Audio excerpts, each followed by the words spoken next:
Aba, iba na ang tirada ni DDS Vlogger na mahilig magsalita kay Mayor Isko Moreno na himod puwet. Ano to, bukones ka na hilig mong ginagawa ang manghimod puwet ng iba?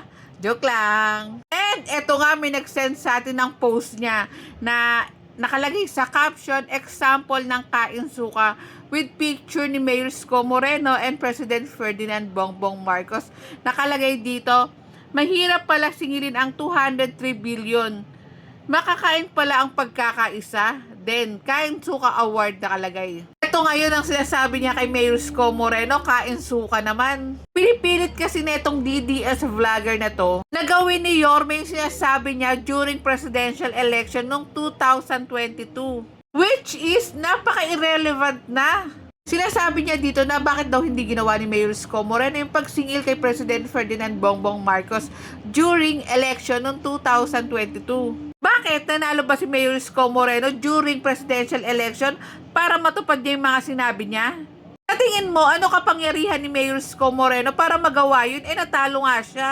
Ngayon naman, nanalo si Mayor Isko Moreno sa pagka-mayor dito sa Maynila. Pilit na pilit mong siraan si Mayor Isko Moreno na gawin niya yung mga pinangako niya noong presidential election. Matanong ko lang sa yung 80-80 ka.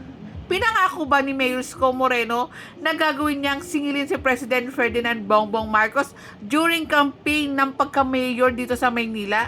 Hindi niya sinabi yan kasi ibang laban na yun. Noong mayoral election, ipinangako ni Mayor Isko Moreno na ilagay or iayos ang antas ng pamumuhay ng mga batang Maynila sa pamamagitan ng MBN, Minimum Basic Needs. Alisin ang mga basura, alisin ang mga tulongge sa kalsada. Asan dyan yung 203 billion na sinasabi mo?